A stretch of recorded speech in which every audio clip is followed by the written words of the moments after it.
Hello नमस्कार, स्वागत है आप सभी का। इस वीडियो में मैं आप लोगों के क्वेश्चंस लूँगा और उन पे ही बात किया जाएगा। कुछ 7-8 क्वेश्चंस हैं जो आप लोगों ने पूछा है, जैसे मैंने पहले ही कहा है कि मैं जो सदाबहार क्वेश्चंस होते हैं, मैं वीडियोज़ में उन्हीं क्वेश्चंस को शामिल करता हूँ। ऐसे क्वेश्चंस जो आगे भी लोगों को जो मतलब समय के साथ जिनका वैल्यू ख़त्म ना हो, हम उन क्वेश्चंस को वीडियो में बात करते हैं। बाकी जो आपके इंस्टेंट क्वेश्चंस होते हैं उनका रिप्लाई तो मैं कर ही देता हूँ, और इसके लिए मैंने एक रास्ता ही बताया था कि चैनल को ज्वाइन कर लीजिए, तो वहाँ आपको बहुत आसानी से आपके सारे क्वेश्चंस के आंसर मिल जाएंगे। वीडियो में आगे बढ़ते हैं और एक एक करके आपके क्वेश्चंस लेते हैं। तो पूछ रहे हैं कि ROI हाई होगा थोड़ा अपना, तो कैसे कन्विंस करें कस्टमर को। रेट ऑफ इंटरेस्ट हमेशा हाई नहीं होता है। आप और ये मान के चलो कि रेट ऑफ इंटरेस्ट कहीं भी किसी भी जैसे अगर देखेंगे तो SBI का ज़्यादातर लोग कंपेयर करते हैं, उसका भी रेट ऑफ इंटरेस्ट बहुत कम नहीं है, और दोनों में अंतर भी होता है। जो प्रोसेस है उन सब में अंतर। अब मैं यहाँ प्रोडक्ट समझाने नहीं बैठा हूँ, मैं तो बस खाली प्रोसेस का और आप लोगों का ये जो एक टेंशन होता है उसके बारे में बात करने के लिए आया हूँ। लेकिन अगर बात ये है कि अगर रेट ऑफ इंटरेस्ट है तो वो हमेशा हाई नहीं होता है, रिड्यूसिंग में होता है। सबसे पहले 2-3 तरीके के रेट ऑफ इंटरेस्ट भी होते हैं ना, जैसे एक रिड्यूसिंग, फ्लोटिंग और फ्लैट। तो रिड्यूसिंग रेट ऑफ इंटरेस्ट में हमेशा कस्टमर को फ़ायदा होता है कि जैसे जैसे उसकी EMI जाती है उसका इंटरेस्ट कम होता जाता है। तो फाइनल जो उसका फ्लैट जब कैलकुलेट करता है ओवरऑल अपने लोन अमाउंट पे, तो वो अगर रिड्यूसिंग पे उसको 14% मिला है तो ओवरऑल लोन अमाउंट पे उसको लगभग 7.5%, 8% आता है। तो रेट ऑफ इंटरेस्ट का कोई यहाँ पे चक्कर नहीं है। कुछ लोग इससे पहले ही पूछ रहे थे कई बार कि इंटर्नशिप पे टारगेट होता है क्या। मैंने वीडियो के स्टार्टिंग में ही खैर बोल दिया है, इंटर्नशिप पे आपको टारगेट नहीं होता है। आपके लिए खाली सीखने का वो समय होता है, उसमें बस खाली आपको सीखना है, और आप जो बाकी लोग जो वहाँ पे आपके कलीग्स होंगे उनके साथ रह करके सीखना है आपको। बाकी आपको उसमें टारगेट अलग से नहीं दिया जाएगा, आपको एक रूट मैप दिया जाता है कि आप इस पे चल करके चीज़ों को अच्छे से कवर करिए, सीखिए। जो लोग ये कर रहे हैं फ्यूचर बैंकर या ICICI का PO प्रोग्राम, यंग बैंकर, इन सब में आप अगर 2 साल का एक्सपीरियंस लेकर के आप SBI CBO, IBPS स्केल 2 इन सब के लिए ट्राई कर सकते हो, और तैयारी आप बस जारी रखिए, क्योंकि इसमें आपको एक अच्छी अपॉर्चुनिटी मिल जाएगी स्केल 2 के लिए, और तैयारी उसके लिए बस करते रहिए। अभी मुझे लगता है कि अब जनवरी में कैलेंडर नया IBPS का आता है सर, तो वहाँ अभी नया जब आएगा तो 2 साल बस खाली यहाँ अपना एक्सपीरियंस लीजिए और 2 साल मेहनत करिए, तो वहाँ पे आप फिर अच्छा गेन कर पाएंगे। इंसेंटिव कितने तक अर्न कर सकते हैं डेप्यूटी मैनेजर जॉब में?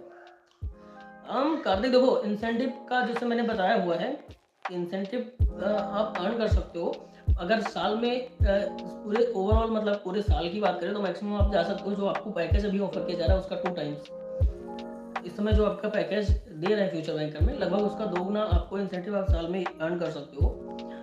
लगभग 2.5 लाख तक आपका क्वार्टरली इंसेंटिव आ सकता है मैक्सिमम। अब वही है कि कितना आप अर्न कर पाते हो।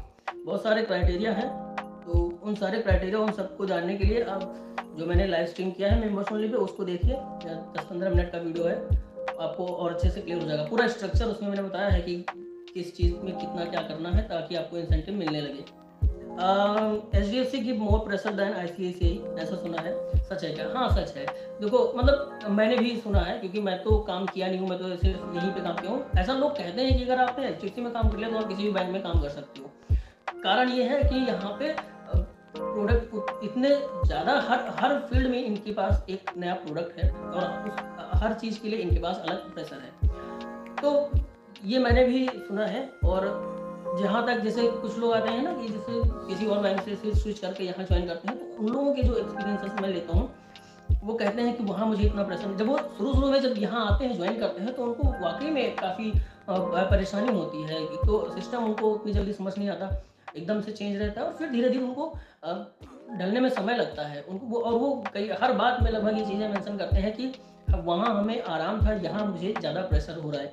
तो ये चीज़ तो है। संदीप पूछा इस बैंकर प्रोग्राम में प्रमोशन कैसा होता है? प्रमोशन का सीन वही है। देखो प्रमोशन तो ऐसे ही होगा। प्रमोशन जब आपका 2 साल ड्यू होगा, उसके बाद में आपकी रेटिंग सोर्स पे डिपेंड करेगा कि प्रमोशन आपको कब मिलेगा और कितने मतलब किस हिसाब से मिलेगा। DM1 से DM2 जाने में कितना टाइम लगता है इन ICICI?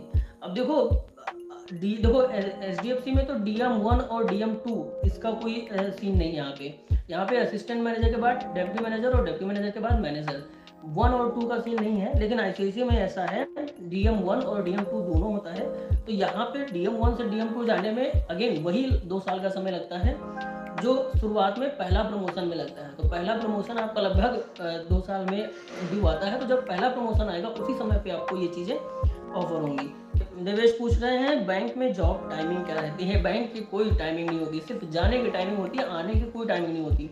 जब आप हाई पीक में जाते हैं, जैसे मार्च के समय पे जब आप जाते हैं तो वहाँ पे तो देखते हैं कि 10-10 बजे। और ऐसा नहीं सिर्फ प्राइवेट बैंक, गवर्नमेंट बैंक में भी जो ऑफिसर रैंक के लोग हैं, जैसे PO से ऊपर के जितने भी लोग हैं उनको रुकना पड़ता है, क्योंकि उनके ऊपर जिम्मेदारी होती है और काम को ख़त्म करने की और काम को एक्यूरेट करने की।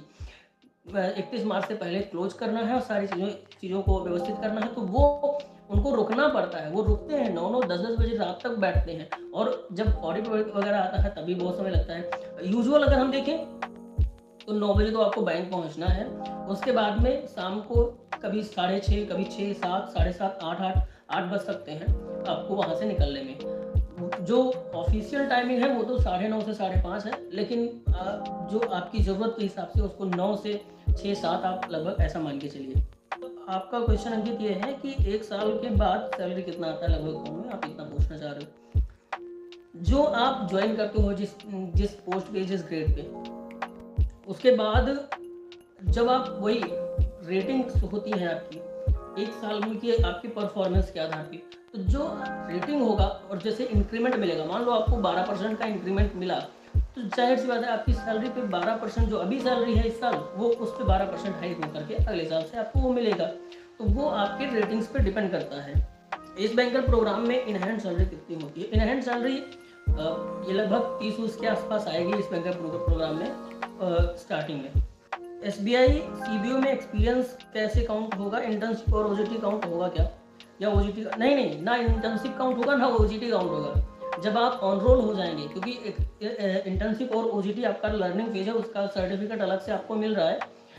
जब आप ऑन रोल यहाँ ज्वाइन करेंगे, पहले दिन से जब से आप ज्वाइन करेंगे, एक्सपीरियंस उसको माना जाएगा। जैसे मैंने जब से मेरा जो 1 साल का ये इंटर्नशिप, OJT और क्लासरूम ट्रेनिंग सब जो चला, वो अलग है। जब मैंने ज्वाइन किया बैंक, तब से लेकर के अब तक का जो मेरा एक्सपीरियंस टोटल रहेगा वो 2 साल 4 महीने का रहेगा। इसी वजह से मैं कह रहा हूँ कि अभी आने वाले में मैं ट्राई करूँगा IBPS स्केल 2 और CBO के लिए। तो वो जो 1 साल है, अगर उसको इंक्लूड करेंगे तो मेरा हो जाता 3 साल, 3.5 साल लगभग, लेकिन वो इंक्लूड नहीं होता है। So that's it for this video. I hope कि आपको वीडियो पसंद आया होगा। लास्ट वीडियो में मैंने बात किया था कि इंटरव्यू हमें इंग्लिश में देना चाहिए कि हिंदी में देना चाहिए। बेसिकली इंटरव्यू के लैंग्वेज को लेकर के मैंने बात किया था, तो वो वाला वीडियो भी देख लीजिए। वो मतलब काफ़ी अच्छी वीडियो है, आप पूरा वीडियो देखेंगे तो आपको काफ़ी प्रोडक्टिव लगेगा। बाकी मैं मिलूंगा आपसे नेक्स्ट वीडियो में। टिल देन खुश रहिए, मस्त रहिए, तंदुरुस्त रहिए, बाय।